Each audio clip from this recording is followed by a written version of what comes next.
चलिए, तो आज Newton's law of motion, Newton's law of motion, Newton के गति संबंधी नियम हमने पढ़ा दिए थे। हमने एक एक पॉइंट को कवर करवाए हैं लास्ट लेक्चर में। अब हम उससे रिलेटेड जो क्वेश्चन बन सकते हैं उसको हम आज 12 क्वेश्चन लेकर के आए हैं। देखते चलते हैं और इस क्वेश्चन को हम कंप्लीट कराएंगे। इसके रिलेटेड और भी क्वेश्चन यदि आते हैं तो उसको भी हम कंप्लीट कराएंगे और साथ ही साथ जो पिछले लेक्चर में थ्योरी पढ़ाए थे उसको भी धीरे धीरे उसको भी रिवाइज इसके साथ करा देंगे। ठीक है, देखिए यहां पर देखें, लिखा है न्यूटन के गति के प्रथम नियम व्यक्त करता है। यानी न्यूटन के गति का प्रथम नियम क्या है? जड़त्व का नियम है। न्यूटन के गति के प्रथम नियम को क्या कहते हैं? जड़त्व का नियम कहते हैं। जड़त्व किसे कहते हैं? जड़त्व किसे कहते हैं ये ध्यान रखिएगा। ठीक है, तो अब चलते हैं जड़त्व का नियम। जड़त्व का नियम क्या कहता है कि यदि कोई वस्तु स्थिर है तो स्थिर ही रहना चाहती है, यदि कोई वस्तु गति में है तो गति में ही रहना चाहती है जब तक कि उस पर कोई बाह्य बल न लगे।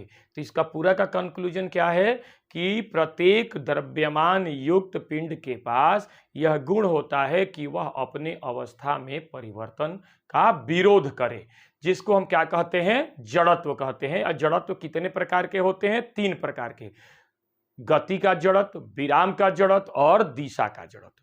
तो यहां पर देखिएगा कि कह रहा है कि न्यूटन के गति के प्रथम नियम को क्या व्यक्त करता है? तो न्यूटन के गति के प्रथम नियम को क्या कहते हैं? जड़त्व का नियम कहते हैं। तो देखिए यहाँ पर ऊर्जा, कार्य, जड़त्व और जड़त्व आघूर्ण, तो क्या हो जाएगा? यहाँ पर जड़त्व हो जाएगा। जानते हैं ना ऊर्जा क्या है? ऊर्जा क्या है? कार्य करने की क्षमता को हम कहते हैं ऊर्जा कहते हैं। और कार्य करने की दर को क्या कहते हैं? शक्ति कहते हैं। तो कार्य करने की दर को हम, कार्य करने की क्षमता को ऊर्जा कहते हैं। और आगे ले वाले लेक्चर में हम ऊर्जा ही पढ़ाएंगे। तो ऊर्जा का मात्रक क्या होता है? जो कार्य का मात्रक होता है वही ऊर्जा का मात्रक होता है। और ये ऊर्जा का मात्रक क्या हो जाएगा? जूल हो जाएगा, न्यूटन मीटर हो जाएगा, किलोग्राम मीटर पर सेकंड स्क्वायर हो जाएगा, या डाइन सेंटीमीटर स्क्वायर पर सेकंड स्क्वायर हो जाएगा। ठीक है, कार्य का देखिए, कार्य क्या है? कार्य क्या है? बल और विस्थापन के गुणनफल को ही हम क्या कहते हैं? कार्य कहते हैं। बल और विस्थापन, बल और विस्थापन यानी बल F और विस्थापन S के गुणनफल को हम क्या कहते हैं? कार्य कहते हैं। इसका मात्रक क्या होता है? जूल होता है, या न्यूटन मीटर हो सकता है, या किलोग्राम मीटर पर सेकेंड स्क्वायर हो सकता है। सीजीएस मात्रक क्या हो जाएगा? डाइन सेंटीमीटर हो सकता है, या ग्राम सेंटीमीटर स्क्वायर पर सेकेंड स्क्वायर हो सकता है। ऊर्जा अदिश राशि है, कार्य भी क्या है? अदिश राशि है। जड़त्व आघूर्ण क्या है? जड़त्व आघूर्ण किसी भी द्रव्यमान युक्त पिंड का गुण है जो कि अपने अक्ष के परितः घूमता है। ठीक है, तो यहां पर जड़त्व इसका एक्चुअल में आंसर होगा।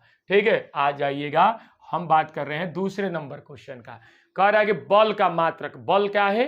पहली चीज की बल क्या है? बल वह वाह्य कारक है जो किसी भी पिंड की अवस्था में परिवर्तन कर देता है या करने की कोशिश करता है। किसी से रिप्रेजेंट करते हैं? कैपिटल एफ से। सदिश राशि की अदिश राशि, सदिश राशि। कार्य बल बराबर क्या होता है? द्रव्यमान गुना त्वरण। क्या इसका एसआई मात्रक क्या होता है? न्यूटन। और क्या हो सकता है? किलोग्राम मीटर पर सेकेंड स्क्वायर। और सीजीएस यूनिट क्या हो जाएगा? डाइन या ग्राम सेंटीमीटर पर सेकेंड स्क्वायर। ठीक है, इसका परिमाण धनात्मक, ऋणात्मक और शून्य तीनों होता है। ठीक है, तो यहां पर जो है बल का मात्रक क्या हो जाएगा? न्यूटन भी हो जाएगा, किलोग्राम मीटर पर सेकेंड स्क्वायर भी हो जाएगा, डाइन भी हो जाएगा। इस प्रकार ये चौथा विकल्प इसका सही है। ठीक है, एक एक जो है ध्यान रखें कि ऑप्शन को चेक करें। ऐसा नहीं कि एक ऑप्शन यदि सही है तो उसको टिक मार करके आगे ना बढ़ जाए। ठीक है, चारों ऑप्शन, अच्छा ये ऑप्शन मान लो कि ए ऑप्शन सही है तो दूसरा क्यों नहीं है, तीसरा क्यों नहीं है, चौथा क्यों नहीं है? इस पर हम यदि मंथन करेंगे तो हमें एक अच्छे जो है तैयारी की तरफ हम आगे बढ़ेंगे। ठीक है, अब देखिएगा क्वेश्चन नंबर तीसरा। कह रहा है कि बल F, द्रव्यमान M, त्वरण A में संबंध क्या हो सकता है? तो क्या हो सकता है? F बराबर M इंटू A। ध्यान रहे, B का जो दिया है M into F into A, नहीं है, सही नहीं है। देखिए M बराबर क्या लिखेंगे? F बाई A होगा, न कि M बराबर F इंटू A होगा। ए बराबर भी क्या होगा? एफ अपान एम।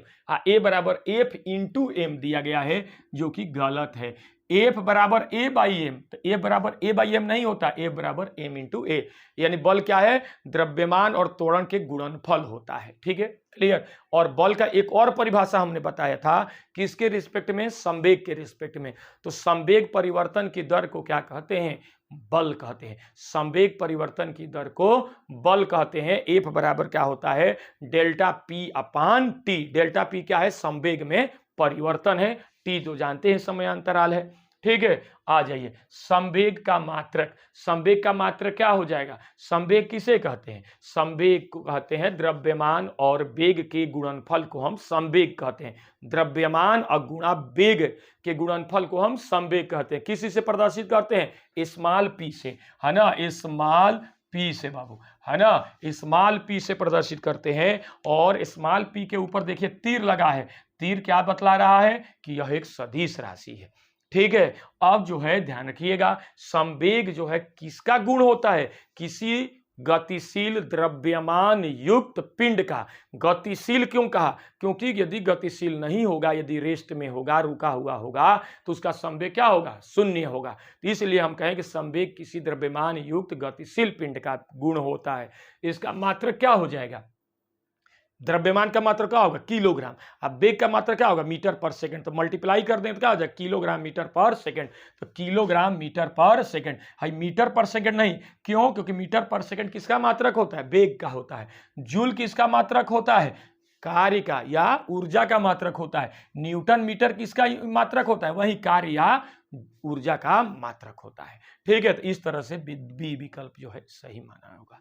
ठीक है, 5वां नंबर आ जाइए, एक पिंड स्थिर है ना, स्थिर है, तो कह रहा है कि पिंड पर कोई बल नहीं लग रहा है। नहीं साहब, यदि कोई पिंड स्थिर है तो ऐसा नहीं हम कह सकते हैं कि उस पर बल नहीं लग रहा है। हम यहाँ पर खड़े हैं तो हम कह सकते हैं कि यहाँ पर जो खड़े हैं तो ठीक है, हमारे ऊपर बल नहीं लग रहा है, हम खड़े हैं।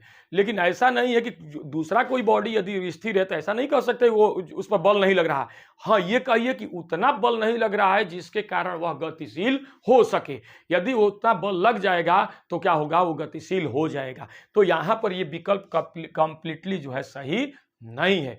कह रहा है कि पिंड पर लगने वाले सभी बलों का परिणामी बल शून्य। हाँ, ये ठीक है, यदि परिणामी बल जो है शून्य हो जाए। कहने का मतलब ये कि यहाँ पर एक पिंड है, मान लीजिए ऊपर से नीचे, देखिए ऊपर से एक बल लग रहा है F1, नीचे से बल लग रहा है F2, इधर से लेफ्ट टू राइट लग रहा है F3, राइट टू लेफ्ट लग रहा है F4। अब देखिए सभी बल जो है एक दूसरे के, देखिएगा F3 और F4 क्या है, एक दूसरे के विपरीत दिशा में है। F1 और F2 क्या है, एक दूसरे के विपरीत दिशा में है। और सबका परिमाण यदि बराबर हो जाए, यानी F1 F2 के बराबर हो जाए, F3 F4 के बराबर हो जाए, तो उस पर कोई मोशन नहीं होगा, उसके अंदर कोई गति नहीं होगी। लेकिन हम ये नहीं ना कह सकते हैं कि जो है इस पर बल नहीं लग रहा है, बल तो लग ही रहा है। लेकिन कारण क्या है कि परिणामी बल मतलब क्या होता है, सिग्मा एफ। सिग्मा एफ को क्या कहते हैं, इसको बोलते हैं सिग्मा एफ। तो परिणामी बल, तो ई एक्स टी मतलब होता है वाह एक्सटर्नल वाह, यानी मतलब क्या है कि सबको जोड़ देंगे, तो सबको जोड़ देंगे, चूंकि दोनों का परिमाण एक दूसरे के क्या परिमाण बराबर है और एक दूसरे के विपरीत है, तो ये कह सकते हैं कि जो है परिणामी बल का मान क्या हो जाएगा, शून्य हो जाएगा। क्योंकि F1 और F2 के बराबर हो जाएगा, तो एक जो है परिमाण बराबर हो जाएगा, दिशा विपरीत है, तो एक को पॉजिटिव मानेंगे, एक को निगेटिव, दोनों क्या हो जाएगा, कैंसिल हो जाएगा। अब देखिए F3 और F4 बराबर होगा और एक दूसरे के विपरीत दिशा में है, तो एक को प्लस मानेंगे, एक को क्या माइनस, तो दोनों क्या हो, कैंसिल। तो इस प्रकार परिणामी बल क्या हो जाएगा, शून्य हो जाएगा। तो हम कह सकते हैं कि पिंड क्या है, स्थिर हो सकता है, क्योंकि परिणामी बल का शून्य हो जाएगा तो बल मोशन नहीं करेगा। इस तरह से विकल्प नंबर क्या हो जाएगा, बी एकदम सही है। पिंड पर लगे बल इसके संपर्क में नहीं है ना, नहीं बाबू, ये सही नहीं है। और ये भी जो है पिंड निर्वात में स्थित है, ये भी सही नहीं है, क्योंकि निर्वात में भी चलने के लिए बल की जरूरत होती है।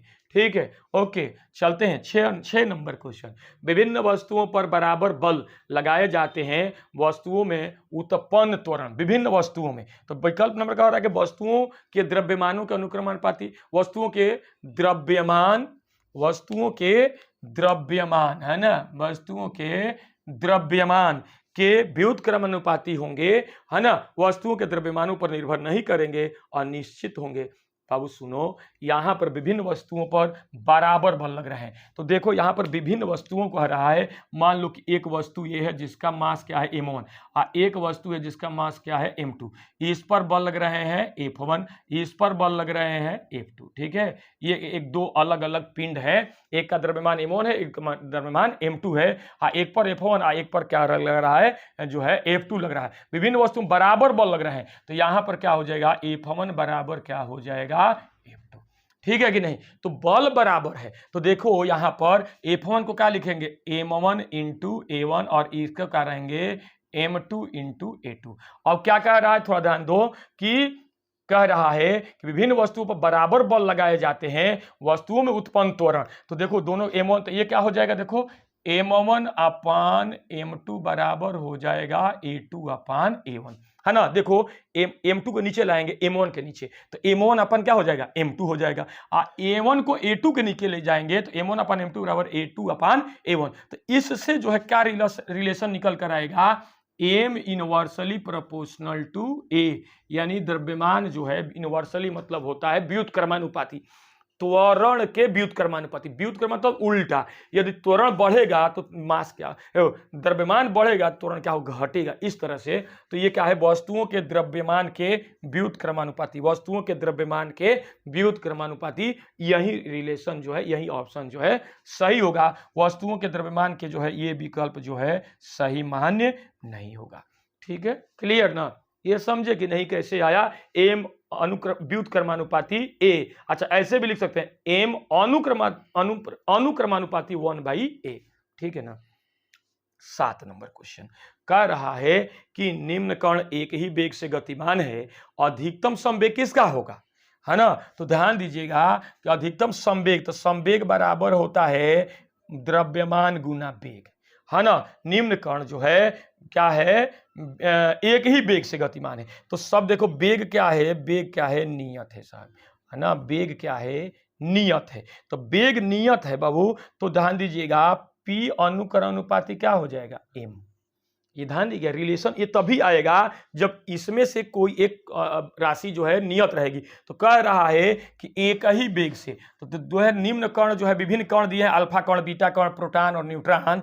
तो देखिएगा यहाँ पर जो है वेग नियत है, तो इस प्रकार संवेग किसके अनुक्रमानुपाती होगा, द्रव्यमान के। तो इसका मतलब जिसका द्रव्यमान ज्यादा होगा उसका संवेग क्या होगा, ज्यादा होगा। तो यहाँ पर अल्फा कण का द्रव्यमान ज्यादा है, क्यों, क्योंकि अल्फा कण जो होता है वो हीलियम का जो है बाबू नाभिक होता है। आज देखिए इसका मास कितना है, 4 है, और बीटा कण का इससे कम होता है, प्रोटॉन का और कम होता है, न्यूट्रॉन का, क्योंकि बीटा कण जो ऋणावेशित कण होता है, मतलब इलेक्ट्रॉन के मास के बराबर होता है, और इलेक्ट्रॉन का मास बहुत कम होता है। कितना होता है, 9.1 × 10⁻³ किलोग्राम। ये तो बहुत है ना। तो यहाँ पर प्रोटॉन का, यहाँ पर न्यूट्रॉन का नहीं, ये बीटा और प्रोटॉन और न्यूट्रॉन सही नहीं है।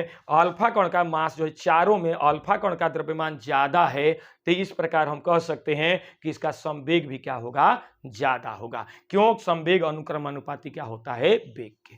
ठीक है, क्लियर। मेरे चैनल को सब्सक्राइब करें, तभी मजा आएगा, ताकि हमारा लगातार नोटिफिकेशन आपके पास पहुंचता रहे। फिजिक्स के सभी टॉपिक को हम कंप्लीट करेंगे, रिवाइज भी कर देंगे आपका, ताकि जो है आपका एक ढंग का जो है तैयारी कंप्लीट हो। ठीक है, आगे बढ़े ना, चलते हैं आगे। देखिएगा क्वेश्चन नंबर 8 कह रहा है कि दो वस्तुओं ए और बी का द्रव्यमान 2 किलोग्राम और 10 किलोग्राम है, वे एक ही वेग से गतिमान है। ए एवं बी के संवेगों का अनुपात बता दीजिए भाई, है ना। तो देखिएगा P बराबर होता है बाबू P अनुक्रमानुपाती m, है ना। क्यों ऐसा रिलेशन आएगा कि एक ही वेग से गतिमान है, जैसा यहाँ पर देखिए P बराबर m इंटू भी, तो भी नियत है, तो द्रव्यमान किसके अनुक्रमानुपाती है, वेग के। तो इस तरह से जो है P1 अपान P2 बराबर हो जाएगा m1 अपान m2। ठीक है, m1 अपान m2, मतलब ये हुआ कि देखिएगा P1 अपान P2 बराबर m1 है 2 और m2 क्या है 10, तो 2 से कटेगा 10, तो 5 में बार हो जाएगा। तो P1 अपान P2 बराबर क्या हो जाएगा, 1/5 मतलब 1/5, यही विकल्प जो है बी विकल्प सही होगा। P अनुक्रमानुपाती M, तो P1/P2 क्या हो जाएगा, M1/M2 के, तो M1 का मान 2 किलोग्राम, M2 का मान कितना है 10 किलोग्राम, 2 से 10 कटेगा तो 1/5 बचेगा, तो यही जो है P1 और P2 का रेशियो हमें प्राप्त होगा। ठीक है, क्लियर है ना। चलते हैं आगे क्वेश्चन की तरफ, है ना, आगे क्वेश्चन की तरफ हम चलते हैं। आगे क्वेश्चन की तरफ चलते हैं, देखते हैं कि यहां पर देखिएगा कि क्वेश्चन नंबर 9 कह रहा है कि बल F एवं उसके कारण संवेगों में परिवर्तन डेल्टा P में संबंध क्या होगा। तो हमने क्या कहा कि संवेग परिवर्तन के दर को क्या कहते हैं, बल कहते हैं। अब बल का एक और परिभाषा बताए थे कि द्रव्यमान और त्वरण के गुणनफल को हम क्या कहते हैं, बल कहते हैं। द्रव्यमान को किस से प्रदर्शित करते हैं, m से, त्वरण को स्मॉल a से। द्रव्यमान का मात्रा क्या होता है, किलोग्राम, और ये सदिश है कि अदिश है, अदिश है। त्वरण क्या, त्वरण जो है, त्वरण का मात्रा क्या होता है, मीटर पर सेकंड स्क्वायर। सदिश है कि अदिश है, सदिश है। ठीक है, तो इस प्रकार जो है पहला ये जो है विकल्प जो है सही नहीं है, है ना, ये जो है काम चलाओ ऐसे ही दे दिए गए हैं, इससे कोई इस पर डिस्कस करना भी सही नहीं है। ठीक है, 10 नंबर क्वेश्चन, किसी पिंड या निकाय पर कार्यरत परिणामी बाह्य बल शून्य है तब निकाय की, ध्यान रखें कि कह रहा है कि किसी पिंड या निकाय, निकाय मतलब क्या होता है, 2 या 2 से अधिक पिंड, है ना, तो पिंड एक सिंगल है तो बात अलग है। अब 2 या 4 पिंड एक साथ जुड़ जाएगा तो वो किसी का फॉर्मेशन करेगा, निकाय का। तो किसी पिंड या निकाय पर कार्यरत परिणामी बाह्य बल शून्य है तब निकाय की कौन सी राशि संरक्षित है। ये कहां पर हमने बात किया था, संवेग संरक्षण के नियम। संवेग संरक्षण का नियम क्या कहता है, जैसे ऊर्जा संरक्षण का नियम हमने बताया था, ऊर्जा जो है न तो उत्पन्न कर सकते हैं और न ही नष्ट कर सकते हैं, इसे एक रूप से केवल दूसरे रूप में रूपांतरित कर सकते हैं। यानी energy neither created not destroy, it always convert from one form to another form. ठीक है, ओवरऑल जो है किसी भी निकाय की एनर्जी क्या रहती है, संरक्षित रहती है। तो उसी तरह से संवेग के बारे में बात करेंगे, संवेग संरक्षण के बारे में बात करेंगे, तो संवेग किसे कहते हैं, संवेग संरक्षण का नियम किसे कहते हैं, संवेग न तो संवेग संरक्षण के नियम का क्या, संवेग संरक्षण का नियम क्या है कि यदि किसी पिंड के ऊपर लगने वाला कुल बाह्य बल यदि शून्य है तो उसका कुल संवेग क्या रहता है, हमेशा संरक्षित रहता है। संरक्षित का मतलब क्या है कि वह जो है यानी प्रारंभिक संवेग, पिंड के प्रारंभिक संवेग घटना से पहले का कुल संवेग बराबर घटना के बाद का कुल संवेग। मतलब कहने का मतलब संवेग संरक्षण के सिद्धांत पर कौन कौन से हमने घटनाएं बताया था कि विस्फोट यानी बम का विस्फोट, यदि बम विस्फोट कर रहा है तो वहां पर कौन सा नियम लगेगा, संवेग संरक्षण का नियम। बंदूक से गोली का छूटना, यह भी किस सिद्धांत पर आधारित है, संवेग संरक्षण के नियम से आधारित है। दो गाड़ियों का टक्कर या दो पिंडों का टक्कर यानी संघट, यानी पिंडों का टक्कर हो रहा है, आमने सामने हो रहा है, आगे पीछे हो रहा है, उसको हम टक्कर कहते हैं, वो भी किस सिद्धांत पर आधारित है, संवेग संरक्षण के सिद्धांत पर आधारित है। तो यहां पर जो है क्या है, इसका मुख्य यहां पर सही आंसर क्या है, डी, है ना, संवेग, है ना। संवेग जो है क्या क्या संरक्षित रहता है, पिंड का संवेग संरक्षित रहता है। और कार्य क्या है, कार्य जो है बल और विस्थापन के गुणनफल को क्या कहते हैं, कार्य कहते हैं, है ना। सदिश है कि अदिश राशि होता है, कार्य अदिश राशि होता है। इसका मात्रक क्या होगा, जूल होगा, और क्या हो सकता है, किलोग्राम मीटर पर सेकंड स्क्वायर, और क्या हो सकता है, न्यूटन मीटर हो सकता है ना। त्वरण क्या है, वेग परिवर्तन के दर को त्वरण कहते हैं, और तो किसी से प्रदर्शित करते हैं, स्मॉल ए से। सदिश है कि अदिश है, सदिश है ना। इसका मात्रक क्या हो जाएगा, मीटर पर सेकंड स्क्वायर, है ना। मूल राशि है कि व्युत्पन्न राशि है, व्युत्पन्न राशि है। ऊर्जा क्या है, कार्य करने की क्षमता को ऊर्जा कहते हैं। यह सदिश है कि अदिश है, अदिश है। एसआई मात्रक या एमकेएस मात्रक क्या हो जाएगा, इसका क्या हो जाएगा, जूल होगा या न्यूटन मीटर होगा या किलोग्राम मीटर पर सेकंड स्क्वायर होगा। सीजीएस मात्रक क्या होगा, डाइन होगा, और क्या होगा, डाइन सेंटीमीटर होगा। और एक क्या होता है सीजीएस मात्रक, कार्य का या ऊर्जा का ऑर्ग होता है। और सीजीएस मात्रक जो होता है ऊर्जा का ऑर्ग भी होता है। ओके, आगे बढ़ते हैं। कह रहा है कि 11 नंबर क्वेश्चन कह रहा है कि एक फुटबॉल और एवं उसकी उसी आकार के पत्थर में जड़त्व, मतलब एक फुटबॉल ले लिया गया, है ना, और जो है एक फुटबॉल ले लिया गया और उसी आकार के एक पत्थर का टुकड़ा ले लिया गया, तो डेफिनेटली जो है पत्थर के टुकड़े की मास क्या होगा, ज्यादा होगा, भार ज्यादा होगा, दोनों ज्यादा होगा। तो हम कह सकते हैं कि जो है फुटबॉल में जिसका जड़त्व ज्यादा होगा, तो जड़त्व उसका ज्यादा होता है जिसका द्रव्यमान ज्यादा होता है। तो किसका द्रव्यमान ज्यादा होगा, पत्थर के टुकड़े का। तो इस प्रकार विकल्प नंबर हो गया बी, है ना। कह रहा है 12 नंबर क्वेश्चन कि कोई वस्तु उस समय तक अपनी गति या विरामावस्था परिवर्तित नहीं करती है जब तक कि उसके ऊपर कोई बाह्य बल कार्य न करे। इसका कारण है, किसका क्या कारण है, जड़त्व है ना। जड़त्व के कारण, क्योंकि प्रत्येक द्रव्यमान युक्त पिंड के पास यह गुण होता है कि वह अपनी अवस्था में परिवर्तन का विरोध करे, है ना। तो यदि स्थिर है तो स्थिर ही रहना चाहती है, गति की अवस्था में तो गति की अवस्था में रहना चाहती है, जब तक कि उस पर कोई बाह्य बल न लगे। ये जड़त्व का नियम है, ठीक है। द्रव्यमान, द्रव्यमान क्या है बाबू, यह अदिश राशि है। मूल राशि, व्युत्पन्न राशि, मूल राशि क्या मात्रक होता है, SI के मात्रक किलोग्राम, सीजीएस मात्रक क्या होता है, ग्राम, है ना। भार, भार क्या होता है, ये सदिश राशि होता है। भार का निर्धारण किसके द्वारा होता है, पृथ्वी के द्वारा लगने वाले गुरुत्वाकर्षण बल के द्वारा। यानी इसका मतलब क्या हुआ कि कोई भी पिंड, कोई भी द्रव्यमान युक्त पिंड यदि अर्थ सरफेस पर है, जैसे हम लोग भी क्या है, द्रव्यमान युक्त पिंड है, तो हमके ऊपर भी पृथ्वी अपना एक बल लगाती है। अपने इस बल की दिशा किधर होती है, उसके केंद्र की तरफ। तो अपने केंद्र की तरफ एक बल से, आकर्षणात्मक बल से खींचती है, तो वही बल का वह जितना बल के से खींचेगी, वही बल किसके बराबर होगा, वस्तु के भार के बराबर। किसके बराबर होगा, इसका वैल्यू कितना होता है, द्रव्यमान गुना गुरुत्वीय त्वरण, mg के बराबर होता है। ध्यान रखिएगा, ये जो है किसके बराबर हो जाएगा, भार किसके बराबर हो जाएगा, mg। m क्या है, द्रव्यमान, g क्या है, गुरुत्वीय त्वरण, है ना। त्वरण क्या है भाई, त्वरण वेग परिवर्तन के दर को क्या कहते हैं, त्वरण। किसी से प्रदर्शित करते हैं, स्मॉल ए, सदिश की अदिश, सदिश, मूल राशि की व्युत्पन्न राशि, व्युत्पन्न राशि, और मात्रक क्या हो जाएगा, SI या M के मीटर पर सेकंड स्क्वायर, सीजीएस मात्रक क्या हो जाएगा, सेंटीमीटर पर सेकंड स्क्वायर, ठीक है। तो मैंने ध्यान रखिएगा, ये जितने भी मैंने 12 क्वेश्चन तो करवाए, लेकिन उसके साथ साथ कई टॉपिक को हमने रिवाइज भी करा दिया, है ना। तो थोड़ा सा पीछे से चलते हैं, इस टॉपिक में हमने क्या पढ़ाया, इस टॉपिक में हमने न्यूटन के गति के नियम हमने पढ़ाया। न्यूटन के गति के कितने नियम है, 3 नियम है। कौन कौन से, न्यूटन के गति न्यूटन के गति का प्रथम नियम, न्यूटन गति के द्वितीय नियम, न्यूटन गति के तृतीय नियम।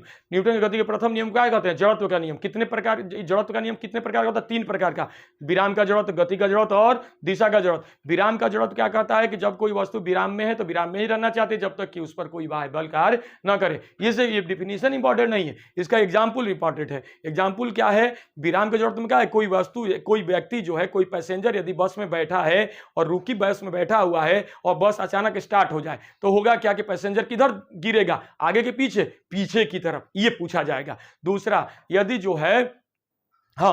जो है कोई जो है पेड़ पर फल लगे हुए हैं और पेड़ के टहनियों को पकड़ करके जो है हिलाएंगे, तो क्या होगा, सभी फल क्या हो जाएंगे, नीचे की तरफ गिरेंगे, है ना। उसके बाद तीसरा, यदि जो है क्या करते हैं, गिलास के ऊपर जो है एक पोस्ट कार्ड रख देंगे, और पोस्ट कार्ड के ऊपर क्या रख देंगे, एक क्वाइंस रख देंगे, और पोस्ट कार्ड को धीरे से यदि हम बल लगाते हैं तो पोस्ट कार्ड और क्वाइंस दोनों आगे की तरफ जाता है। लेकिन तेजी से बल लगाएंगे पोस्ट कार्ड के ऊपर तो पोस्ट कार्ड आगे जाता है, क्वाइंस जो है गिलास के अंदर गिर जाता है। किसके नियम पर आधारित है, जड़त्व के नियम पर, ये ठीक है। और उसमें कौन सा, विराम के जड़त्व का।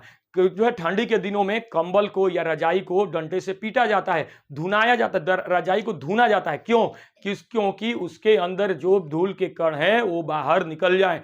तो इसका बल, तो डंडे से क्यों पीटते हैं, क्योंकि डंडे के द्वारा बल लगाते हैं, और जो धूल के कण हैं वो विरामावस्था में है, वो चाहते नहीं कि हम गति की अवस्था में आए, और जब बल लगाएंगे तो विरामावस्था से क्या हो जाएंगे, गति की अवस्था में आ जाएंगे, तो जो है वो धूल के कण जो है कंबल या रजाई से बाहर निकल जाएंगे। किसका एग्जाम्पल है ये, विराम के जड़त्व का, है ना। उसके बाद कोई जो है खिड़की जो कांच की खिड़की है, यदि पत्थर से मारेंगे तो कांच की खिड़की क्या हो जाएगी, चकनाचूर हो जाएगी, लेकिन बुलेट से मारेंगे तो चकनाचूर नहीं होगी।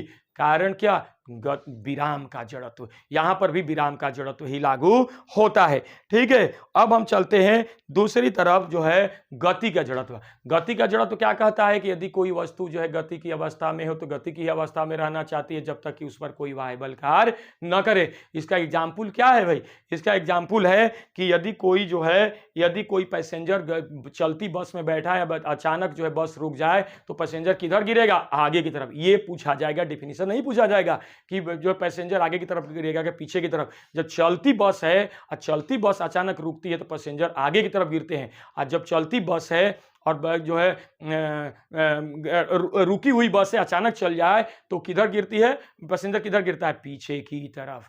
ठीक है, दूसरा एग्जाम्पल, दूसरा जो है कोई घोड़ा गाड़ी पर बैठा हुआ है, घोड़ा जो है चल रहा है, अचानक क्या हो जाए, रुक जाए तो घुड़सवार किधर गिरता है, आगे की तरफ गिरता है। उसी तरह से जो है कहा जाता है कि कोई ट्रेन से चलती बस से नहीं कूदना चाहिए। क्यों, किस कारण से, गति के जड़त्व से। तो क्या करते हैं, चलती बस से कूदने पर हम क्या करते हैं, चलती बस की ही दिशा में थोड़ी दूर जो है दौड़ते हैं, जिससे दुर्घटना होने से हम बच जाते हैं। ठीक, उसके बाद जो है दिशा का जड़त्व। दिशा का जड़त्व क्या कहता है कि यदि कोई वस्तु सीधी की रेखा में चल रही तो सीधी की रेखा में ही चलना पसंद करेगी जब तक कि उस पर कोई वाह्य बल न लगे, है ना। यदि कोई वस्तु, ध्यान रखे, यदि कोई बस है और सीधी रेखा में चल रही है तो सीधी रेखा में चल रही है, अचानक मोड़ आ जाता है तो मोड़ पर टर्न होती है तो पैसेंजर किधर झुक जाता है, टर्न के अपोजिट डायरेक्शन में झुकता है। ये किसका एग्जाम्पल है, दिशा का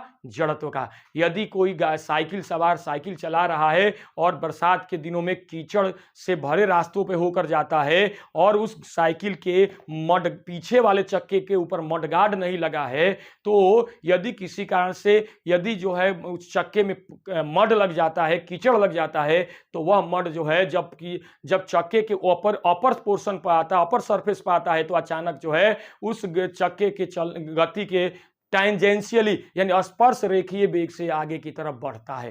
ठीक है, और यदि कोई लड़का जो है किसी धागे में m किलोग्राम की बॉडी को बांधकर क्षैतिज वृत्ताकार पथ पर या ऊर्ध्वाधर वृत्त में, ये क्या है, ऊर्ध्वाधर वृत्त है, और ये क्या है, क्षैतिज वृत्त में घुमाता है, और अचानक धागा टूट जाता है, तो वह पिंड कैसे भागता है, उस वृत्ताकार पथ के स्पर्शीय रेखा में वह आगे की तरफ भागता है। तो इस तरह से क्या हमने कंप्लीट कर दिया, न्यूटन के तीनों गति के नियम। ठीक है, अब हम बात करते हैं संवेग। संवेग क्या है, संवेग को इंग्लिश में क्या कहते हैं, मोमेंटम कहते हैं, और संवेग को किसी प्रदर्शित करते हैं, स्मॉल पी से। और स्मॉल पी के ऊपर ध्यान रखिएगा, ये तीर लगा है, ये क्या दर्शा रहा है कि संवेग क्या है, सदिश राशि है। संवेग बराबर क्या होगा, द्रव्यमान गुना वेग, और जो है संवेग का मात्रक क्या हो जाएगा, m का मात्रक होगा किलोग्राम, और v क्या है, वेग है, इसका मात्रक क्या होगा, मीटर पर सेकेंड। तो ओवर क्या मिल जाएगा, किलोग्राम मीटर पर सेकेंड। एम के मात्रक होता है, सीजीएस मात्रक क्या हो जाएगा, ग्राम सेंटीमीटर पर सेकेंड। और जो है एक और यूनिट होता है एम के एस, क्या,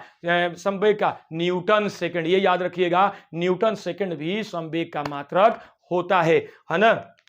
ठीक, अब बात करते हैं संवेग संरक्षण का नियम। संवेग संरक्षण का नियम क्या कहता है कि यदि किसी वस्तु के ऊपर लगने वाला कुल वाह्य बल यदि शून्य हो, यानी किसी वस्तु के ऊपर कोई वाह्य बल न लग रहे हो, तो उसका कुल संवेग क्या रहता है, हमेशा नियत रहता है, यानी प्रारंभिक घटना से पहले का कुल संवेग बराबर घटना के बाद का कुल संवेग। संवेग संरक्षण के सिद्धांत पर कौन कौन से घटनाएं आधारित है, जैसे एक्सप्लोजन, बम का विस्फोट, और क्या हो जाएगा, दो पिंडों के बीच का टक्कर, या जो है फायरिंग ऑफ बुलेट, या हो जाए लॉन्चिंग ऑफ रॉकेट, यानी रॉकेट को भी लॉन्च करते हैं, वो भी किस पर सिद्धांत पर आधारित है, संवेग संरक्षण के सिद्धांत पर आधारित है। लेकिन ये न्यूटन का भी नियम, यहाँ पर न्यूटन का थर्ड लॉ भी इस पर अप्लीकेबल होता है, या इस पर भी अप्लीकेबल होता है, फायरिंग ऑफ बुलेट पर। ठीक है, आगे बढ़ते हैं।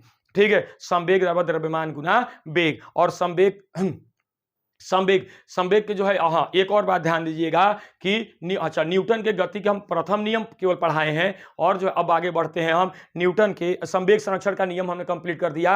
अब बात करते हैं संवेग में परिवर्तन। संवेग में परिवर्तन क्या होता है, संवेग में अंतिम संवेग और माइनस प्रारंभिक संवेग को क्या कहते हैं, संवेग में परिवर्तन कहते हैं। यानी संवेग में परिवर्तन डेल्टा पी, ये इसी को हम क्या कहते हैं बाबू, इसको बोलते हैं डेल्टा, और इसको बोलते हैं पी, है ना। संवेग, इसको पूरा बोलते हैं संवेग में परिवर्तन। संवेग में परिवर्तन बराबर होता है पी फाइनल माइनस क्या हो जाएगा, पी इनिशियल अंतिम संवेग माइनस प्रारंभिक संवेग, इसको क्या कहते हैं हम, संवेग में परिवर्तन। ठीक है बाबू, ओके चलते हैं आगे बढ़ते हैं। न्यूटन का सेकंड लॉ, न्यूटन का सेकंड लॉ क्या कहता है, इसको हम दूसरा नाम क्या देते हैं, जैसे न्यूटन के प्रथम लॉ को क्या कहते हैं, जड़त्व का नियम, तो न्यूटन के सेकंड लॉ को क्या कहते हैं, बल का नियम। बल जो है, बल इसके अकॉर्डिंग क्या होता है कि बल वह बाह्य कारक है जो किसी पिंड की अवस्था में परिवर्तन कर देता है या करने की कोशिश करता है। और साथ ही में तो न्यूटन का सेकंड लॉ क्या कहता है कि यदि कोई द्रव्यमान युक्त पिंड है, गतिशील है, तो उस पिंड के द्रव्यमान और त्वरण के गुणनफल को हम क्या कहते हैं,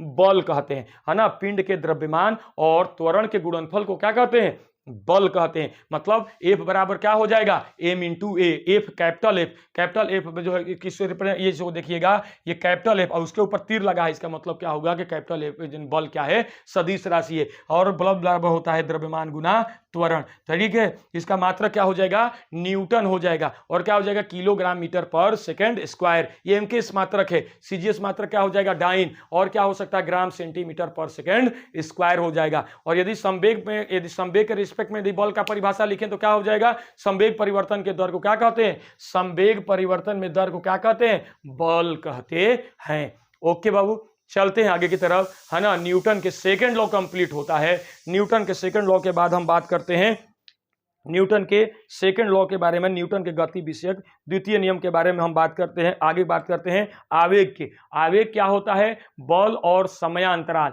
बल और किसी पिंड के ऊपर लगने वाला बल और कितने समय तक वो बल लग रहा है, तो उसके गुणनफल को ही क्या कहते हैं, हम आवेग कहते हैं। आवेग सदिश है कि अदिश है, सदिश है, और किसी से प्रदर्शित करते हैं, कैपिटल आई से, और जो है इसका मात्रक क्या हो जाएगा, तो बल का मात्रक न्यूटन और समय का मात्रक सेकंड, न्यूटन सेकंड। इसका मात्रक संवेग के मात्रक के बराबर होता है। इसका मतलब संवेग का मात्रक और आवेग का मात्रक दोनों क्या होता है, सेम होता है।